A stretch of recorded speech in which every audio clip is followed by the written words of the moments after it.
북한의 교수들은 많은 이들이 우러러보는 높은 자리이지만 실제 그들의 삶은 죄수와 같다고 합니다. 학생들에게 충성심만을 가르치며 하루 24시간 숨소리까지 녹음되는 공간에서 살아간다고 하는데요. 오늘의 사연자분 또한 김일성 종합대학교에서 교수로 일을 하다 그곳에서 충격적인 일을 겪고 결국 살기 위해 탈북을 하게 되었다고 합니다. 대체 무슨 일이 있었던 걸까요? 안녕하세요. 저는 탈북민 한기훈입니다. 김일성 종합대학 정치경제학부 교수죠. 대학 최우수 졸업생, 당 추천 박사과정, 그리고 김일성 종합대 최연소 교수 임용까지 제 인생은 모든 것이 완벽했어요. 물론 그 일이 있기 전까지는 말입니다. 그날도 평소와 다름없는 오후였습니다. 강의를 마치고 교수실로 돌아와 창가에 앉아 다음 강의 준비를 하고 있었죠. 그때 문을 두드리는 소리에 고개를 들었습니다. 들어오라는 말에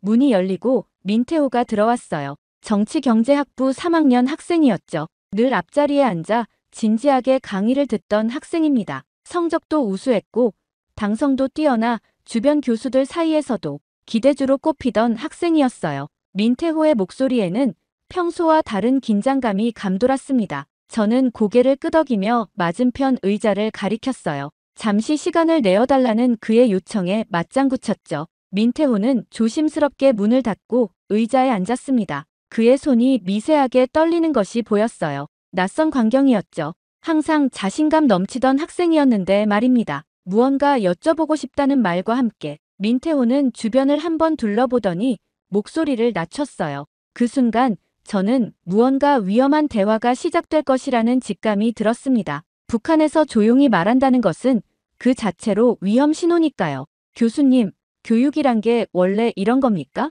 생각은 금지고 외우는 것만이 진리입니까? 순간 교수실 안의 공기가 얼어붙는 것 같았어요. 심장이 빠르게 뛰기 시작했습니다. 이런 질문은 어디서도 꺼내선 안 되는 것이었죠. 특히 김일성 종합대학에서는 더욱 그랬어요. 이곳은 체제의 핵심 인재를 양성하는 곳이니까요. 민태호의 얼굴은 진지했습니다. 단순한 호기심이 아니었어요. 그의 눈에는 갈망이 담겨 있었죠. 진실에 대한 갈망이었습니다. 저는 잠시 망설였어요. 제가 할 수 있는 대답은 두 가지였습니다. 당과 수령의 교시에 따라 그의 사상을 꾸짖는 것, 아니면 진실을 말하는 것이죠. 말을 시작하려는 순간 문득 복도에서 발자국 소리가 들렸어요. 누군가 교수실 앞을 지나가는 소리였습니다. 저도 모르게 말을 멈췄죠. 민태호도 그 소리를 들었는지 몸을 굳혔어요.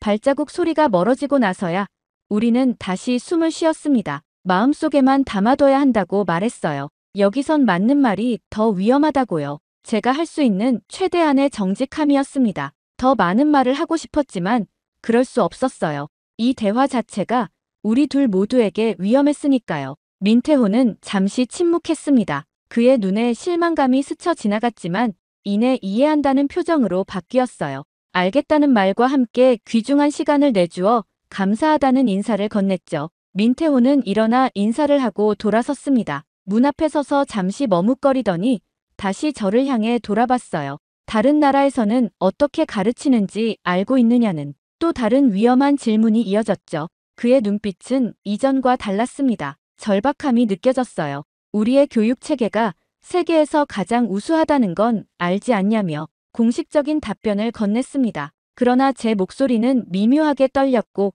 민태호는 그 떨림을 알아챘을 겁니다. 그는 슬픈 미소를 지으며 고개를 끄덕였어요. 네, 우리의 교육 체계가 최고라는 말과 함께 신뢰했다는 인사를 남겼죠. 민태호는 조용히 교수실을 나갔습니다. 문이 닫히는 소리와 함께 복도를 걸어가는 발자국 소리가 점점 멀어졌어요. 창가에 앉아 그 자리를 떠나지 못했습니다. 왠지 모를 불안감이 저를 짓눌렀어요. 민태호의 질문은 단순한 의문이 아니었죠. 그것은 체제에 대한 의심이었고 북한에서 의심은 곧 반역과 다름없었습니다. 이후 민태호의 질문이 계속 머릿속에 맴돌았습니다. 교육이란 게 원래 이런 겁니까? 그 단순한 질문이 제 마음 깊은 곳을 흔들었어요. 제가 평생 해온 일, 제가 믿어온 모든 것에 의문을 던지게 만들었죠. 집에 도착했을 때 아내 오선미가 저를 기다리고 있었습니다. 그녀는 제 표정을 보고 무언가 있다는 것을 알아챘지만 묻지 않았어요. 북한에서 살아남는 법은 때로는 알지 못하는 척하는 것이니까요. 그날 밤 쉽게 잠들지 못했습니다. 민태호의 얼굴이 자꾸 떠올랐고 그의 질문이 귓가에 맴돌았어요.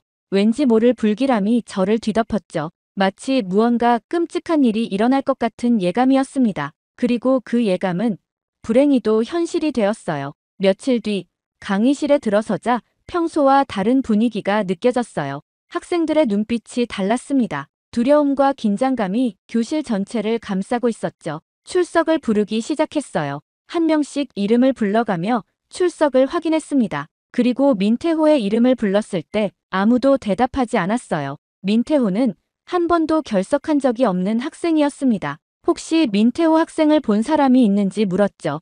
교실은 무거운 침묵 속에 잠겨 있었어요. 마침내 앞줄에 앉은 한 여학생이 조심스럽게 손을 들었습니다. 민태호 학생은 더 이상 여기 없다는 말을 들었어요. 그 말을 듣는 순간 등줄기로 한기가 흘렀습니다. 더 이상 여기 없다는 말은 북한에서 여러 의미를 가질 수 있었죠. 하지만 그 어떤 의미도 좋은 것은 없었습니다. 강의를 간신히 마치고 교무실로 향했어요. 동료 교수 이우석이 커피를 마시고 있었죠. 이우석은 제 오랜 친구였고 몇 안 되는 신뢰할 수 있는 동료였습니다. 민태호 학생에 대해 물었어요. 이우석은 주변을 살피더니 커피잔을 내려놓았습니다. 목소리를 낮추며 귓속말로 전했죠. 민태호가 고문 조사 중에 숨졌다는 소식이었습니다. 질문 하나 잘못 던졌다는 것이 이유였어요. 그 말을 듣는 순간 제 심장이 얼어붙는 것 같았습니다. 민태호와 나눈 대화가 감청됐을지도 모른다는 직감이 들었어요. 그 아이를 지켜주지 못했다는 자책감이 몰려왔죠. 그날 저녁 연구실에서 늦게까지 일하다 캠퍼스를 나오는 길이었습니다. 하늘은 여전히 비구름으로 뒤덮여 있었어요. 캠퍼스 뒤편을 지나가던 중 군용 트럭 한 대가 멈춰 서 있는 것을 보았죠. 조심스럽게 가까이 다가갔습니다. 어둠 속에서 두 명의 군인이 검은 봉투를 트럭에 실어 올리는 모습이 보였어요. 인체의 형태를 한 크기였죠. 순간 온몸에 소름이 돋았습니다. 민태호의 얼굴이 떠올랐어요. 그 자리에 얼어붙어 서 있던 저에게 누군가가 다가왔습니다. 옆 건물 교수였어요. 그는 제 어깨를 잡고 서둘러 그곳을 떠나자고 했죠. 걸음을 옮기며 그가 속삭였습니다. 민태호의 일에 대해서라면 더 이상 묻지 말라고요. 모두가 알고 있지만 아무도 말하지 않는 일이라고 했습니다. 집으로 돌아가는 길, 비가 더 세차게 내렸어요. 마치 하늘도 울고 있는 것 같았죠. 젖은 옷과 무거운 마음을 이끌고 집에 도착했습니다. 아내 오선미가 걱정스러운 얼굴로 맞이했어요. 제 얼굴이 창백했다고 했죠. 침실에 누워 천장을 바라보았습니다. 민태호의 마지막 질문이 귓가에 맴돌았어요. 다른 나라에서는 어떻게 가르치는지 묻던 그 순간이 떠올랐죠. 아마도 그 질문이 민태호의 마지막 호기심이었을 겁니다. 그날 이후 제 일상에 미묘한 변화가 찾아왔습니다.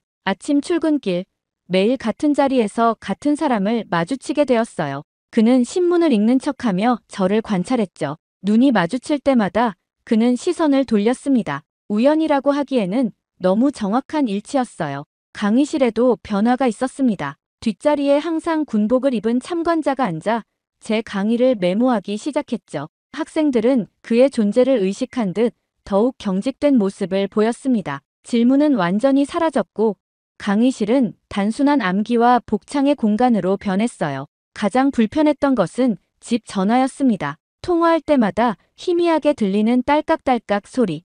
그것은 명백한 감청의 증거였죠. 아내 오선미도 변화를 느꼈습니다. 그녀는 어제 우리 집 앞에서 누군가 메모장을 들고 서 있었다고 했어요. 우리를 감시하는 사람들이 더 이상 숨지 않기 시작한 것이었죠. 일주일이 지난 화요일 오후 연구실에 낯선 방문객이 찾아왔습니다. 자신을 보위부 장명수 조사관이라고 소개한 그는 비공식 조사를 시작했어요. 공식 소환장도 정식 절차도 없이 찾아와 저를 신문하기 시작했죠. 그의 말투는 공손했지만 눈빛은 차가웠습니다. 사무적인 미소 뒤에 숨겨진 위협이 느껴졌어요. 장명수는 민태호에 관해 물었어요. 얼마나 자주 만났는지, 어떤 대화를 나눴는지 묻더니 갑자기 핵심을 찔렀습니다. 그 학생이 교육제도에 의문을 품었을 때 제가 뭐라고 답했는지 물었어요. 그 순간 온몸이 얼어붙는 것을 느꼈습니다. 이 사람은 민태호와 나눈 교수실에서의 대화 내용을 정확히 알고 있었죠. 떨리는 목소리로 공식적인 답변을 반복했습니다. 우리의 교육 체계가 세계 최고라고 학생에게 말했다고요. 장명수는 미소를 지으며 고개를 끄덕였습니다. 그러나 그의 눈은 웃지 않았어요. 그는 제 답변을 메모하며 천천히 일어났죠. 떠나기 전 문득 돌아보며 말했습니다. 민태호 같은 반동분자와 가까웠던 사람들은 특별한 관심을 받고 있다고요. 그날 밤 잠들지 못했습니다. 장명수의 방문은 경고였어요. 저는 확신했습니다. 나는 이제 순번에 올라있다. 이 생각이 머릿속을 맴돌았죠. 북한에서 보위부의 특별한 관심이란 곧 감시와 조사, 그리고 최악의 경우 숙청을 의미했습니다. 아내에게 진실을 말해야 할지 고민했어요. 오선미는 이미 불안해하고 있었습니다. 창문 밖을 자주 내다보고 외출할 때마다 누군가 따라오는 것 같다고 했죠. 그녀에게 더 많은 걱정을 안겨주고 싶지 않았어요. 하지만 이것은 우리 가족 모두의 안전과 직결된 문제였습니다. 결국 모든 것을 털어놓았어요. 민태호와의 대화, 그의 의문스러운 죽음, 그리고 장명수의 방문까지. 오선미는 놀랍게도 침착하게 들었습니다. 그녀의 눈에서 두려움 대신 결연함이 보였어요. 그녀는 오래전부터 이런 날이 올 것을 예상했던 듯 했죠. 우리가 어떻게 해야 할까요? 제가 물었습니다. 오선미는 잠시 침묵했어요. 그리고 조용히 대답했죠.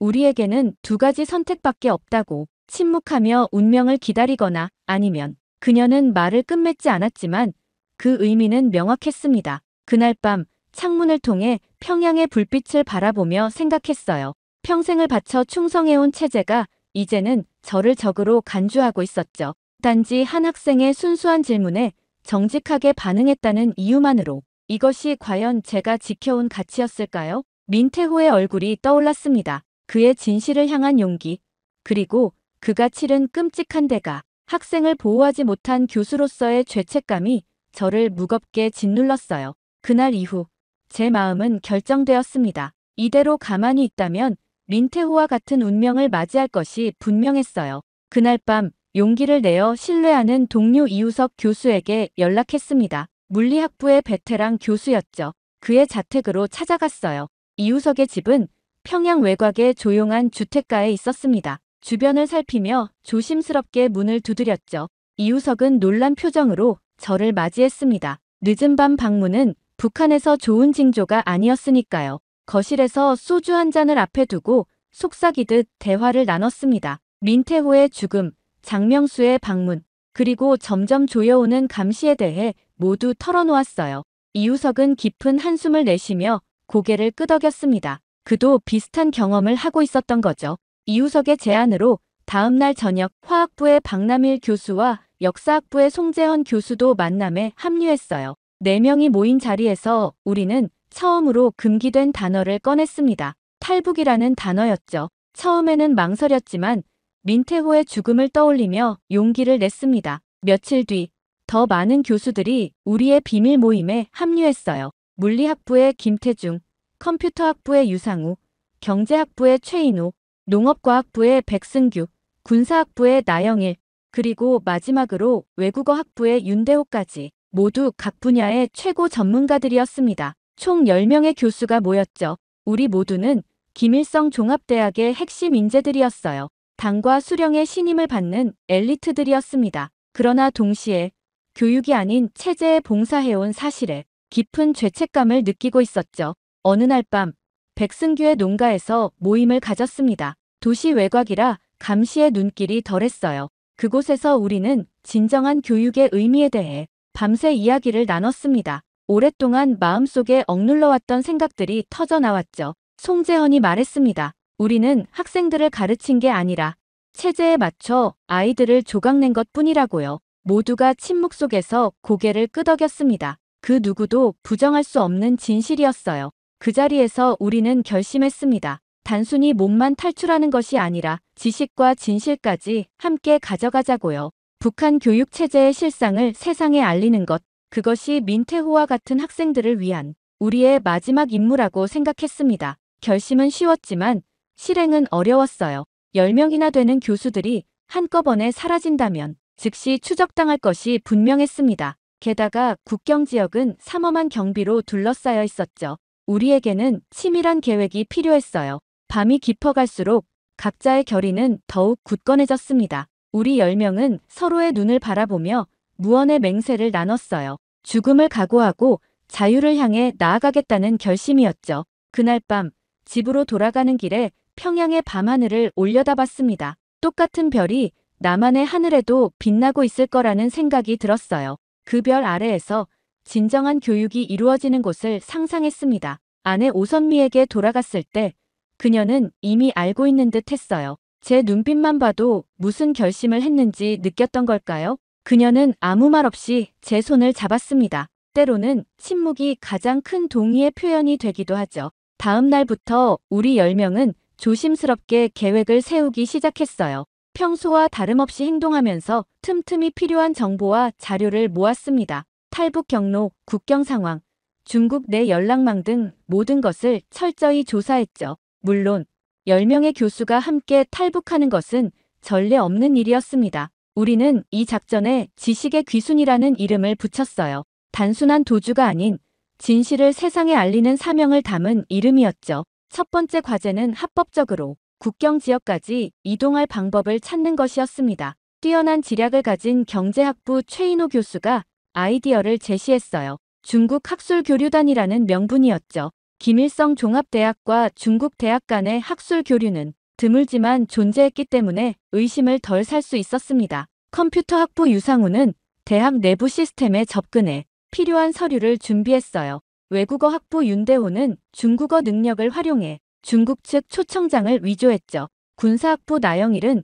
국경경비대의 순찰 패턴과 취약 지점에 대한 정보를 수집했습니다. 모두가 자신의 전문성을 발휘했어요. 우리는 두 팀으로 나누기로 했습니다. 한 팀은 저를 포함한 5명이 공식적인 학술교류단으로 위장해 신의주까지 이동하고 나머지 5명은 이틀 후 추가 자료를 가져오기 위해 합류한다는 계획이었어요. 직접적인 의심을 피하기 위한 전략이었죠. 가장 중요한 것은 증거 자료였습니다. 우리는 각자 맡은 분야의 핵심 자료들을 모았어요. 하드디스크와 USB에 담았죠. 내부 검열 자료, 교육 세뇌 교재, 보위부 개입 보고서, 교수 평가 시스템 등 북한 교육의 실체를 보여주는 모든 것이었습니다. 이 자료들은 우리 몸보다 더 중요했어요. 윤대호의 말처럼 우리는 망명자가 아니라 증언자였습니다. 우리가 만든 체제를 증거로 데려가는 것이었죠. 이 자료들이 북한의 실상을 알리는데 결정적인 역할을 할 것이라 믿었어요.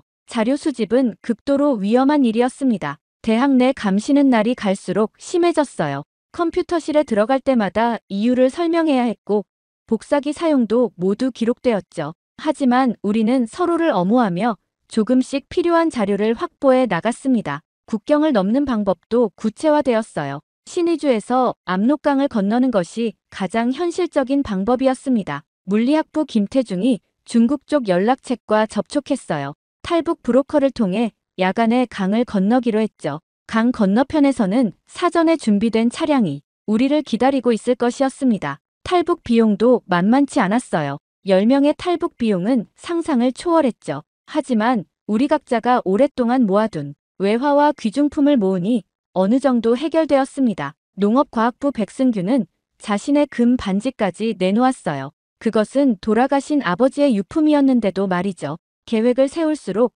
두려움도 커졌습니다. 잡히면 어떻게 될지 모두가 알고 있었어요. 우리뿐만 아니라 가족들까지 연좌제로 처벌받을 것이었죠. 하지만 이제 돌아갈 수 없었습니다. 장명수의 감시는 날이 갈수록 노골적이었고 언제 체포될지 모르는 상황이었어요. 역사학부 송재헌은 매일 밤 악몽에 시달렸습니다. 모든 것이 들통 나 체포되는 꿈이었죠. 하지만 아침이 되면 다시 결연한 표정으로 계획에 참여했어요. 우리 모두 그랬습니다. 두려움을 넘어선 사명감이 있었죠. 출발 일주일 전 마지막 모임을 가졌습니다. 이우석의 집이었어요. 그날 밤 우리는 서로에게 맹세했습니다. 한 명이라도 성공하면 반드시 자료를 세상에 공개하기로 했죠. 모두가 성공하면 좋겠지만 최악의 상황도 대비해야 했습니다. 화학부 박남일은 작은 독약 캡슐을 우리 각자에게 나눠주었어요. 체포되어 고문당하는 것보다는 차라리 아무도 말을 잇지 못했지만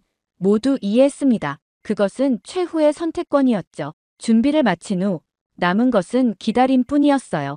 우리는 일상을 최대한 평범하게 유지하려 노력했습니다. 강의도 평소처럼 했고 회의도 참석했죠. 하지만 내면에서는 폭풍이 몰아치고 있었습니다. 두려움과 기대, 죄책감과 사명감이 뒤섞인 복잡한 감정이었어요. 아내 오선미에게 작별 인사를 할 수 없다는 사실이 가장 가슴 아팠습니다. 그녀는 알면서도 모르는 척했어요. 마지막 날 아침, 그녀는 평소보다 정성스럽게 아침을 차려주었죠. 떠나기 전 그녀의 손을 꼭 잡았습니다. 언젠가 다시 만날 수 있기를 바라며. 그리고 마침내 탈북 당일 신의주 외곽에 도착했습니다. 밤하늘은 구름으로 뒤덮여 있었어요. 달빛도 별빛도 없는 완벽한 어둠이었죠. 탈북하기에 이상적인 날씨였습니다. 첫 번째 팀 5명은 이미 2일 전에 도착해 있었어요. 저와 나머지 4명이 추가 자료를 가지고 합류했죠. 우리 10명은 신의주 외곽의 한 농가에서 마지막 준비를 마쳤습니다. 브로커는 밤 11시에 만나기로 했어요. 기다림의 시간이 고통스러웠습니다. 시계 바늘이 움직일수록 긴장감은 높아졌어요. 누군가는 침묵 속에 앉아 있었고 다른 이들은 초조하게 서성였죠. 모두의 눈에서 두려움과 결의가 교차되는 것을 볼 수 있었습니다. 어둠 속에서 신의주 외곽의 숲길을 따라 걸었어요. 발소리를 죽이며 한 줄로 서서 이동했죠. 압록강 2개 도착하자 강 너머로 중국 단둥의 불빛이 희미하게 보였습니다. 세 척의 나무 보트가 준비되어 있었어요. 브로커는 우리를 둘씩 짝지어 각 보트에 타라고 지시했죠. 저는 이우석과 같은 보트에 탔습니다. 그의 손이 떨리고 있었어요. 저도 마찬가지였죠. 강 중간쯤 왔을 때 갑자기 국경 초소에서 불빛이 비추어졌습니다. 순간 모든 보트가 멈췄어요. 초소에서 군인들의 무전 소리가 들렸죠. 브로커는 침착하게 보트를 갈대 사이로 숨겼습니다. 마침내 초소의 불빛이 다른 방향으로 움직였어요. 순찰 보트의 엔진 소리가 들리자 브로커는 유인용 폭죽을 던졌습니다. 순찰 보트가 다른 방향으로 틀었어요. 몇 분 후 우리는 마침내 중국 땅을 밟았죠. 10명 전원이 무사히 도착했습니다. 중국에서의 여정은 더 험난했어요. 당국의 눈을 피해 밤에만 이동했죠. 국경 수비대에게 발각될 뻔한 아찔한 순간도 여러 번 있었습니다. 윤대호의 중국어 실력이 큰 도움이 되었어요. 일주일 후 우리는 라오스 국경에 도착했습니다. 산악지대를 통과하는 것은 육체적으로 가장 힘든 시간이었어요. 나영일의 군사훈련 경험이 여기서 빛을 발했죠. 그의 지도 아래 우리는 험난한 산길을 무사히 건넜습니다. 라오스를 지나 마침내 태국에 도착했어요. 방콕의 한국 대사관에 들어서는 순간 모두의 눈에 눈물이 고였죠. 대사관 직원들은 우리를 따뜻하게 맞아주었습니다. 10명의 김일성 종합대 교수가 함께 탈북했다는 소식은 즉시 한국 정부에 전달되었어요. 대사관에서 일주일간 조사와 인터뷰를 받은 후 우리는 마침내 한국행 비행기에 올랐습니다. 창밖으로 구름을 내려다보며 생각했어요. 이제 우리의 진짜 여정이 시작되는 것이라고 말이죠. 마침내 인천국제공항에 도착한 순간 현실감이 밀려왔습니다. 공항 밖으로 나오자 국정원 요원들이 우리를 맞이했어요. 10명의 교수 모두 국가안보 차원에서 중요한 인물로 분류되었죠. 검은색 승합차로 이동하는 동안 서울의 밤 풍경이 창문을 통해 스쳐 지나갔습니다. 국정원 보호시설은 예상과 달리 편안했어요. 각자 개인 방이 제공되었고 식사도 풍족했죠. 도착 다음 날부터 조사가 시작되었습니다. 우리는 번갈아가며 민태호의 죽음, 북한 대학의 감시 시스템, 교육의 실상을 낱낱이 증언했어요. USB와 하드디스크에 담긴 자료들은 전문가들에 의해 분석되었습니다. 그 자료들의 가치는 상상 이상이었어요. 북한 교육체제의 내부 문서들은 지금까지 외부에 알려진 적 없는 내용이었죠. 특히 김일성 종합대 내보위부 요원들의 학생관리 지침과 사상 검열 보고서는 국제인권단체들에게 중요한 증거가 되었습니다. 한 달간의 조사가 끝난 후 우리는 경기도 안성에 위치한 하나원으로 이동했어요. 하나원은 북한 이탈 주민들의 남한 사회 적응을 돕는 시설이었죠. 다른 탈북민들과 달리 우리 10명은 특별 프로그램을 받았습니다. 우리의 전문성과 경험을 살릴 수 있는 맞춤형 교육이었어요. 하나원에서의 3개월은 남한 사회를 이해하는 소중한 시간이었습니다. 자본주의 경제 시스템, 민주주의 정치 구조, 그리고 현대 교육 방법론까지 다양한 주제를 배웠어요. 컴퓨터 사용법부터 대중교통 이용 방법까지 모든 것이 새로웠죠. 우리가 가져온 자료와 증언은 대한민국 언론과 국제인권단체를 통해 세상에 알려졌습니다. 북한 고등교육 체제의 실체가 공개되며 전 세계를 충격에 빠뜨렸어요. 우리의 이름은 밝혀지지 않았지만 우리가 전한 진실은 큰 파장을 일으켰죠. 하나원 생활을 마친 후 각자 새로운 삶을 시작했습니다. 정부의 지원으로 서울과 수도권에 작은 아파트를 얻었어요. 처음으로 자유로운 시민으로서의 삶이 시작된 순간이었죠. 가장 기억에 남는 순간은 서울대학교에서의 특별 강연이었습니다. 학생들로 가득 찬 강의실에서 처음으로 자유롭게 강의했어요. 학생들이 질문을 던질 때마다 가슴이 떨렸습니다. 이런 자유로운 배움의 장이 북한에도 있었다면 민태호는 어떻게 되었을까 하는 생각이 들었어요. 강의가 끝난 후 한 학생이 다가와 물었습니다. 북한에서는 왜 이런 질문이 금지되었는지 궁금하다고요. 그 순간 눈물이 흘렀습니다. 민태호가 던졌던 그 질문이 여기서는 자유롭게 논의될 수 있다는 사실이 너무나 감격스러웠어요. 우리의 증언은 익명으로 책에 담겼습니다. 침묵의 교단이라는 제목의 이 책은 많은 사람들에게 읽혔고 여러 언어로 번역되었죠. 이 과정에서 가장 큰 보람은 북한 교육의 실상이 세상에 알려졌다는 것, 그리고 민태호의 희생이 의미 있게 되었다는 것이었어요. 적응 과정은 쉽지 않았습니다. 밤마다 악몽에 시달렸고 사소한 소리에도 놀라곤 했죠. 하지만 우리 10명은 서로에게 큰 의지가 되었어요. 함께 극복해 나갔습니다. 그렇게 하나원을 나온 지 6개월이 지났습니다. 10명의 교수들은 각자의 전문 분야를 살려 대한민국 각지의 대학과 연구소에 초빙되었어요. 저는 서울의 한 사립대학 정치경제학과에 자리를 잡았죠. 이우석은 한국과학기술연구원에, 박남일은 화학연구소에, 그리고 나머지 교수들도 각자의 전문성을 인정받아 새로운 터전을 마련했습니다. 우리 10명은 한 달에 한 번씩 모임을 가졌어요. 그 모임에서 함께 북한 교육체제 백서를 제작하기로 결정했죠. 각자의 전공 분야에서 본 북한 교육의 실상을 담은 종합 보고서였습니다. 이 작업은 우리에게 치유의 과정이기도 했어요. 과거를 직면하고 기록함으로써 우리는 새로운 시작을 할 수 있었죠. 첫 학기 강의를 시작하던 날 가슴이 떨렸습니다. 강의실에 들어서자 50여 명의 학생들이 호기심 어린 눈으로 저를 바라봤어요. 그들의 눈에는 북한에서 볼 수 없었던 자유로운 생각과 질문의 욕구가 빛나고 있었습니다. 강단에 서서 잠시 말을 잇지 못했어요. 이 순간을 위해 그 모든 위험을 감수했다는 생각이 들었죠. 깊은 숨을 내쉰 후 저는 제 소개를 시작했습니다. 북한에서 저는 교수가 아니었습니다. 체제의 스피커였을 뿐이라고요. 이제서야 진짜로 사람을 가르칠 수 있게 됐다고 말했습니다. 강의가 끝난 후 강의실 뒤편에서 익숙한 얼굴들이 보였어요. 탈북 교수들이 조용히 앉아 제 첫 강의를 지켜봤던 것이었죠. 그들은 고개를 끄덕이며 미소 지었습니다. 그 순간 우리의 선택이 옳았다는 확신이 들었어요.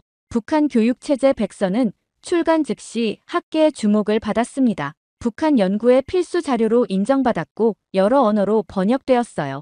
우리의 증언과 연구는 국제사회의 북한 인권 개선 노력의 중요한 근거가 되었죠. 자유의 나라에서 1년이 지난 어느 날 저는 서울 한복판에서 우연히 한 탈북 학생을 만났습니다. 그는 김일성 종합대학 출신이었어요. 민태호의 친구였다고 했죠. 그 학생은 말했습니다. 민태호의 죽음이 비밀리에 북한 대학생들 사이에서 알려졌고 그것이 많은 학생들의 마음에 변화를 가져왔다고요. 그날 밤 창밖의 서울 야경을 바라보며 생각했습니다. 민태호의 희생이 헛되지 않았다는 것, 그리고 우리의 선택이 옳았다는 것을 확신할 수 있었어요. 북한의 변화는 느리지만 분명히 일어나고 있었죠. 이제 우리는 진정한 교육자로서 새로운 삶을 살고 있습니다. 자유롭게 가르치고 자유롭게 연구하며 언젠가 통일된 조국에서 모든 학생들이 참된 교육을 받을 수 있기를 꿈꾸고 있어요. 믿을 수 없는 소식입니다. 최근 다수의 젊은 북한 병사들과 여성들이 동시에 집단으로 탈북에 성공하는 일이 일어나며 김정은의 분노가 절정에 달했다고 합니다.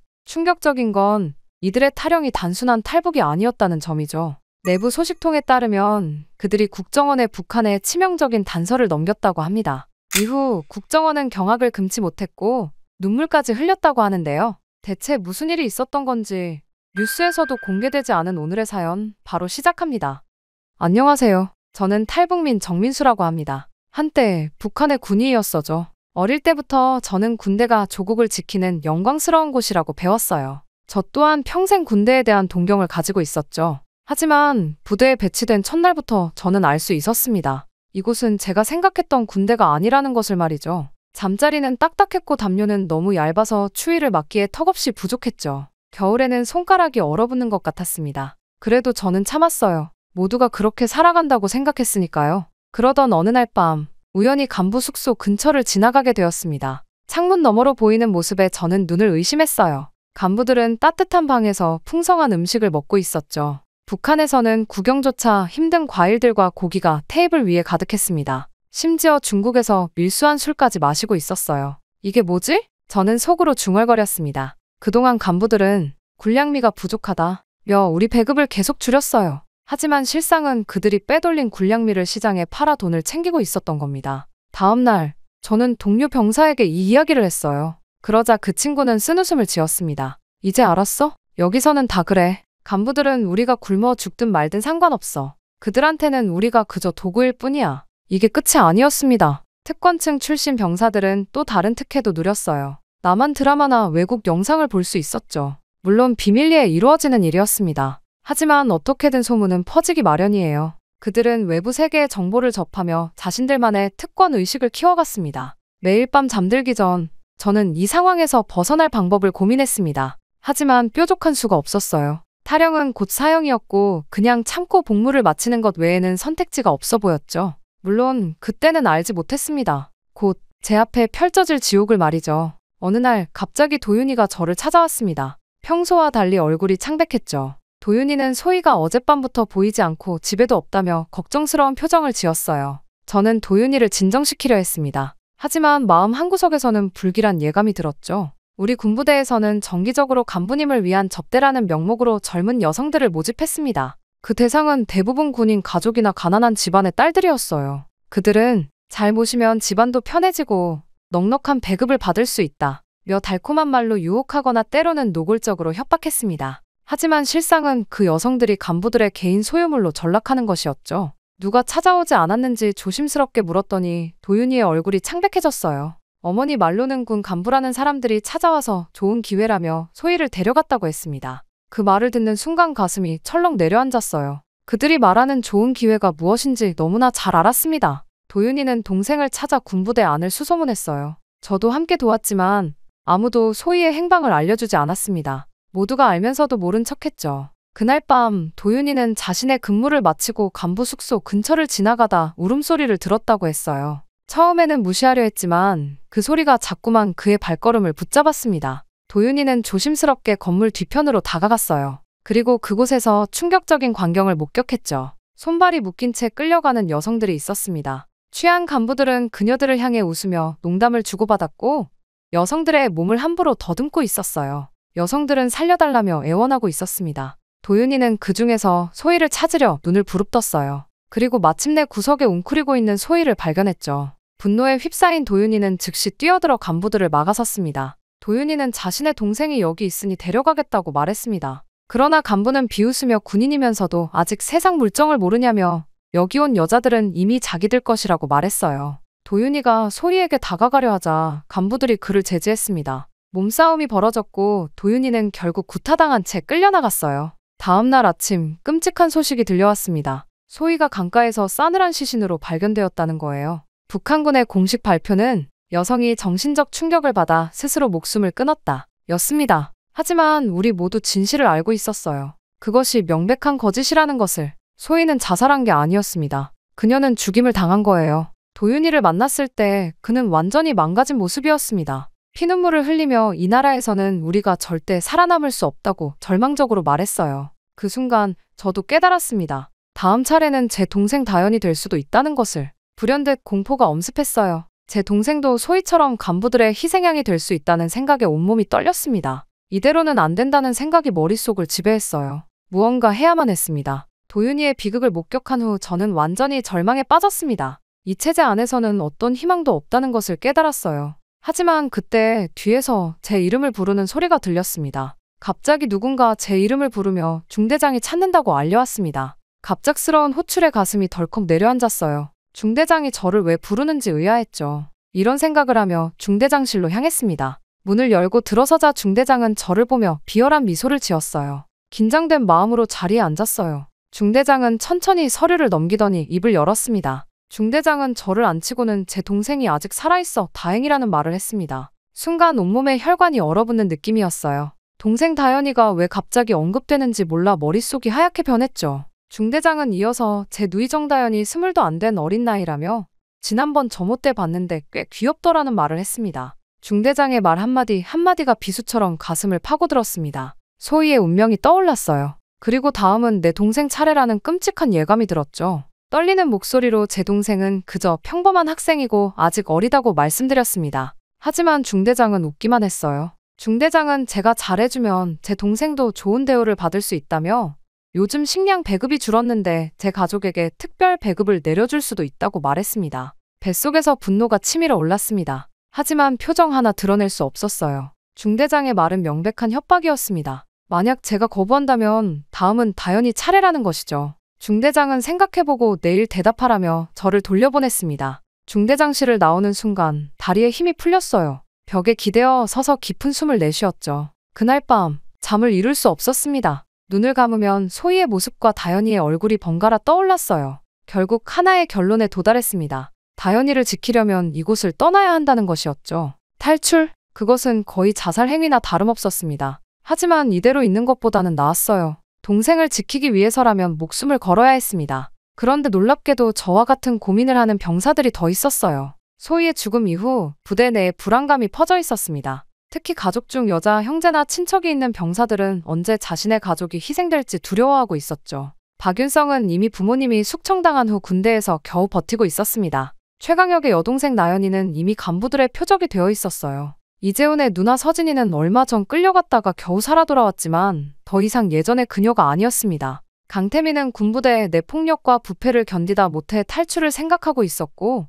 윤세주는 이미 한번 탈영을 시도했다가 실패해 고문당한 경험이 있었어요. 탈출을 결심한 우리는 더 구체적인 계획을 세우기 시작했습니다. 비밀 모임을 자주 가졌어요. 매번 다른 장소와 시간에 만나 의심을 피했죠. 각자가 자신의 가족들에게 어떻게 연락할지, 어떻게 만날지에 대한 방법을 논의했습니다. 도윤이는 동생을 잃은 후 완전히 달라졌어요. 그의 눈빛에는 더 이상 망설임이 없었습니다. 오직 복수와 탈출만이 그의 마음속에 남아있었죠. 그는 우리 중 가장 적극적으로 탈출 준비에 임했습니다. 우리 모두 함께 가야 해. 한 명이라도 뒤처지면 안 돼. 도윤이의 말에 모두가 고개를 끄덕였어요. 우리는 서로에게 의지해야만 했습니다. 각자의 사연은 달랐지만 목표는 같았죠. 자유를 향한 갈망이었습니다. 박윤성은 대학생 출신으로 우리 중 가장 지식이 많았어요. 그의 부모님은 얼마 전 숙청당해 하루아침에 모든 것을 잃었습니다. 그에게는 북한에 남아있을 이유가 없었죠. 윤성이는 탈북 경로와 브로커, 연락처 등 중요한 정보를 알고 있었습니다.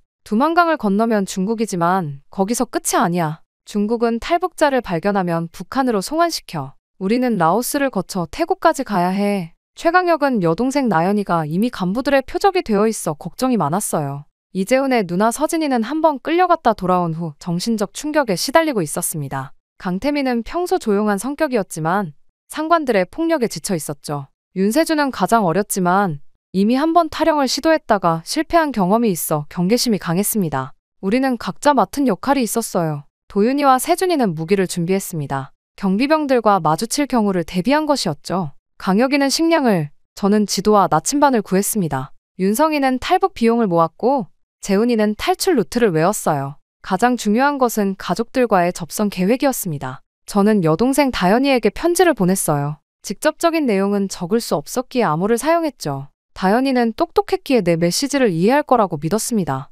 강혁이와 재훈이도 각자의 방법으로 가족들에게 연락을 취했어요. 탈출 날짜는 점점 다가왔습니다. 우리가 선택한 날은 비가 많이 오는 밤이었어요. 그래야 경비의 시야가 제한되고 우리의 발자국 소리도 비에 묻힐 테니까요. 모든 준비물을 작은 배낭에 넣었습니다. 너무 많은 짐은 움직임을 방해할 테니 최소한만 챙겼어요. 탈출 전날 우리는 마지막으로 모였습니다. 누구도 말하지 않았지만 모두가 알고 있었죠. 이것이 북한에서의 마지막 밤이 될 수도 있다는 것을요. 성공하면 자유를, 실패하면 죽음을 맞게 될 것입니다. 내일이면 우리는 자유인이 될 거야. 윤성이가 작은 목소리로 말했어요. 아니면 영원히 자유로워질 수도 있지. 세준이가 씁쓸하게 웃었습니다. 그 말에 모두 침묵했어요. 하지만 우리의 눈빛은 결의에 차 있었습니다. 이제 돌이킬 수 없는 강을 건너는 것이었죠. 살아남아야 해. 모두 다. 제가 말했습니다. 우리는 서로의 눈을 바라보며 마지막 인사를 나눴어요. 한 명이라도 잡히면 모두 위험해질 수 있었습니다.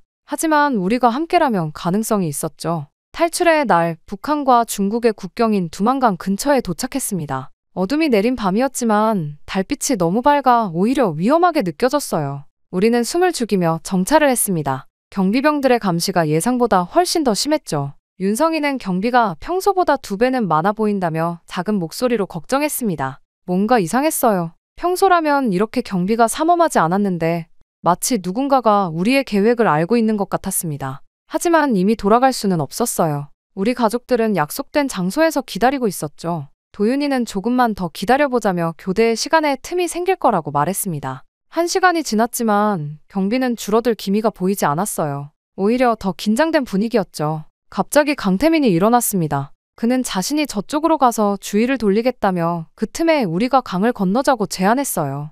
모두가 놀란 표정으로 태민이를 바라봤어요. 그것은 자살 행위나 다름없었습니다. 저는 함께 가기로 했다며 태민이의 팔을 잡았습니다. 하지만 태민이는 시간이 없고 가족들이 기다리고 있다며 단호한 눈빛을 보였어요. 잠시 후 태민이는 멀리 떨어진 곳에서 소란을 일으켰습니다. 경비병들의 주의가 그쪽으로 쏠리자 우리는 재빨리 강가로 향했어요. 얼어붙은 두만강 위로 조심스럽게 발을 디뎠습니다. 얼음이 너무 얇아 걷기가 힘들었어요. 갈라지는 소리가 들렸습니다. 도윤이가 뛰라고 외쳤어요. 우리는 미끄러운 얼음 위를 필사적으로 달렸습니다. 그때 갑자기 총성이 울렸어요. 경비병들이 우리를 발견한 것이었죠. 누군가 엎드리라고 외쳤습니다. 총알이 얼음을 깨며 날아왔어요. 저는 얼음 위에 엎드려 기어가기 시작했습니다. 심장이 터질 듯이 뛰었어요. 얼마 후 다시 일어나 달리기 시작했습니다. 그때 뒤에서 태민이가 맞았다는 비명 소리가 들렸어요. 뒤돌아보니 태민이가 가슴을 움켜쥐고 주저앉아 있었습니다. 저는 즉시 그에게 달려갔어요. 태민이가 괜찮은지, 일어날 수 있는지 물었습니다. 태민이는 고통스러운 표정으로 고개를 저었습니다. 그의 군복은 이미 피로 젖어 있었어요. 태민이는 자신은 괜찮으니 빨리 가라며 힘겹게 말했습니다. 저는 태민이를 부축하려 했어요. 하지만 그는 심각한 출혈로 점점 힘을 잃어갔습니다. 제가 망설이고 있을 때 도윤이가 와서 강제로 저를 끌어당겼어요. 도윤이는 우리까지 죽으면 안 되며 태민이의 희생이 헛되지 않게 해야 한다고 말했습니다. 도윤이의 말이 맞았습니다. 하지만 태민이를 그대로 두고 가는 것이 너무 괴로웠어요. 저는 마지막으로 태민이를 바라봤습니다. 그는 미소를 지으며 손을 흔들었어요. 태민이는 자유를 찾아 행복하게 살라는 마지막 말을 남겼습니다. 그것이 태민이의 마지막 말이었습니다. 우리는 눈물을 삼키며 계속 강을 건넜어요. 태민이의 희생 덕분에 나머지는 모두 중국 땅을 밟을 수 있었습니다. 하지만 중국에 도착했다고 해서 안전한 것은 아니었어요. 중국도 탈북자를 발견하면 북한으로 송환시키니까요. 우리는 중국 땅에 발을 디디자마자 숲속으로 몸을 숨겼습니다. 강혁이가 다음 목적지를 물었고 윤성이는 미리 연락해둔 브로커가 저 마을에서 우리를 기다리고 있을 거라고 대답했습니다. 우리는 태민이를 뒤로 하고 앞으로 나아갔습니다. 그의 희생을 잊지 않기 위해 그리고 우리의 자유를 찾기 위해서요. 중국 땅에 발을 디딘 후에도 안심할 수 없었습니다. 우리는 숲속을 통해 작은 마을로 이동했어요. 그곳에서 윤성이가 연락해둔 브로커를 만났습니다. 브로커는 차를 준비해 놓았다며 우리를 도시로 데려갔죠. 중국 도시에서는 공안의 검문이 심했습니다. 우리는 중국어를 모르는 데다 외모도 달라 금방 눈에 띄었어요. 브로커는 우리를 화물차 뒤편에 숨겼습니다. 공기가 통하지 않아 숨쉬기가 힘들었죠. 그렇게 하루 종일 이동한 끝에 라오스 국경 근처에 도착했어요. 그런데 갑자기 상황이 악화되었습니다. 브로커가 약속했던 금액보다 2배 더 많은 돈을 요구했어요. 우리가 거부하자 브로커는 서진이를 인질로 삼겠다고 위협했습니다. 도윤이는 즉시 브로커에게 달려들었어요. 격투 끝에 우리는 간신히 그곳을 탈출할 수 있었습니다. 라오스 국경을 넘는 것은 생각보다 쉽지 않았어요. 국경지대는 밀림으로 우거져 있었습니다. 우리는 지도와 나침반만으로 길을 찾아야 했죠. 식량도 부족했습니다. 2끼니를 1끼니로 줄이고 나중에는 하루에 1끼만 먹었어요. 밀림 속에서 이틀을 보내는 동안 우리는 점점 지쳐갔습니다. 모기와 벌레들의 공격에 시달렸고 밤에는 야생동물의 울음소리에 잠도 이루지 못했어요. 더 큰 문제는 길을 잃었다는 것이었습니다. 나침반이 고장났는지 계속 같은 곳을 맴돌았어요. 절망 속에서 셋째 날을 맞았습니다. 다행히 윤성이가 별자리를 보고 방향을 찾아냈어요. 우리는 마지막 힘을 다해 걸었습니다. 그리고 마침내 메콩강이 보였죠. 메콩강을 건너면 태국이었습니다. 마지막 관문이었어요. 강가에서 우리는 작은 나룻배를 발견했습니다. 배는 낡고 위험해 보였지만 다른 선택지가 없었어요. 모두 배에 올랐습니다. 배는 너무 낡아 물이 새기 시작했죠. 계속 물을 퍼내요. 포기하면 안 돼요. 우리는 번갈아가며 물을 퍼냈습니다. 강 한가운데 이르렀을 때 배가 심하게 흔들렸어요. 모두 숨을 죽였습니다. 그 순간은 영원처럼 느껴졌죠. 마침내 태국 땅이 보였습니다. 작은 배는 기적처럼 태국 강가에 도착했어요. 우리는 흙바닥에 무릎을 꿇고 기쁨의 눈물을 흘렸습니다. 이제 한국 대사관으로 가면 되었어요. 자유를 향한 긴 여정은 끝에 가까워졌습니다. 태국에 도착한 후 우리는 곧바로 한국 대사관을 찾아갔습니다. 심장이 터질 듯이 뛰었어요. 이것이 정말 마지막 관문이었습니다. 대사관 문 앞에 서자 온몸이 떨렸죠. 이곳에서 거절당하면 다시 북한으로 보내질 수도 있다는 두려움이 엄습했습니다. 다행히 한국 대사관은 우리를 따뜻하게 맞아주었어요. 신분 확인 절차를 거친 후 임시 보호소로 안내받았습니다. 그곳에서 처음으로 편안한 잠자리와 따뜻한 식사를 제공받았죠. 몇 주간의 조사와 신원 확인 과정을 거친 후 마침내 한국행 비행기에 탑승하게 되었습니다. 비행기 안에서 창문 밖을 내다보며 생각했어요. 이제 정말 자유인이 되는 걸까? 비행기가 이륙하자 이상한 해방감이 느껴졌습니다. 북한의 굴레에서 완전히 벗어난 느낌이었죠. 인천공항에 도착했을 때 눈앞에 펼쳐진 광경은 압도적이었습니다. 거대한 건물들, 화려한 불빛들, 분주하게 오가는 사람들, 모든 것이 꿈처럼 느껴졌어요. 북한에서 상상조차 할 수 없었던 세계가 눈앞에 펼쳐져 있었습니다. 공항에서 우리는 국가정보원으로 안내되었습니다. 그곳에서 약 한 달간 조사를 받았어요. 북한에서의 생활, 탈북 경로, 가족 관계 등 수많은 질문에 답해야 했죠. 처음에는 불안했지만 조사관들은 대체로 친절했습니다. 그들은 우리가 스파이가 아닌 진짜 탈북민인지 확인하는 과정이라고 설명했어요. 국정원 조사가 끝난 후에야 잠시 자유를 맛볼 수 있었습니다. 조사관이 우리에게 햄버거를 건네주었어요. 북한에서는 간부들만 먹을 수 있다는 외국 음식이었습니다. 손에 들린 햄버거를 바라보며 망설였죠. 정말 이것이 내 것인지 믿기지 않았습니다. 안내원은 웃으며 먹어도 된다고 말했어요. 떨리는 손으로 햄버거를 한 입 베어 물었습니다. 그 순간 눈물이 왈칵 쏟아졌어요. 이상한 맛이었지만 그 맛보다 중요한 것은 선택의 자유였습니다.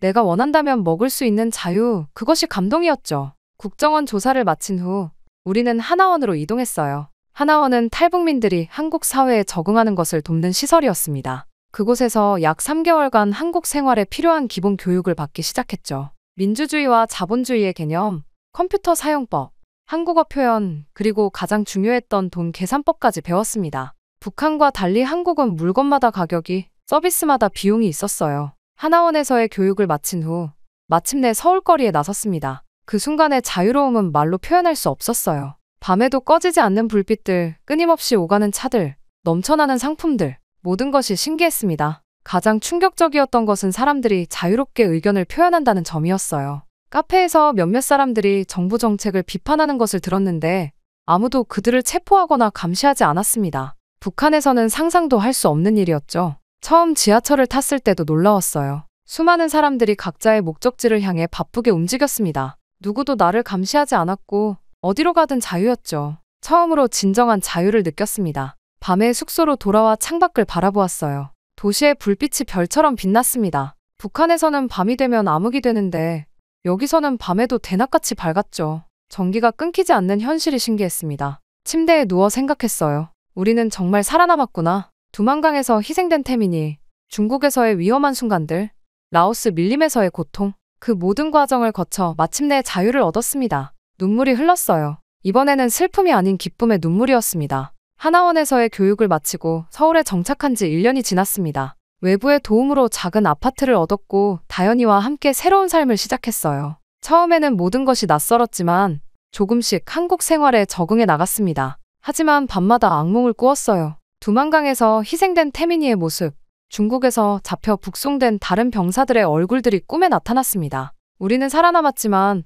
모두가 그렇지는 못했죠. 특히 태민이의 희생이 아니었다면 우리도 이곳에 없었을 거라는 생각에 가슴이 아팠어요. 도윤이, 윤성이, 강혁이, 재훈이, 그리고 세준이와는 가끔 연락하며 지냈습니다. 그들도 각자의 방식으로 한국 사회에 적응해 나가고 있었죠. 도윤이는 여전히 동생 소희를 잊지 못했지만 그 아픔을 딛고 탈북 청년들을 위한 단체에서 활동하기 시작했어요. 그러던 어느 날 저도 무언가 해야겠다는 생각이 들었습니다. 북한의 실상을 알리고 아직도 그곳에서 고통받는 사람들을 도와야겠다고 결심했죠. 제가 겪은 경험과 지식이 다른 사람들에게 도움이 될 수 있을 거라 생각했습니다. 저는 죽을 뻔했습니다. 하지만 지금 저는 자유를 찾았어요. 그 과정에서 소중한 친구들을 잃었죠. 이제 더 이상 사랑하는 사람들을 잃지 않기 위해 싸우려고 합니다. 이 다짐을 매일 아침 거울을 보며 되새겼어요. 탈북자 지원 단체에서 봉사활동을 시작했습니다. 새로운 탈북민들이 한국 사회에 적응할 수 있도록 돕는 일이었어요. 제가 겪었던 어려움을 그들도 겪지 않게 하고 싶었습니다.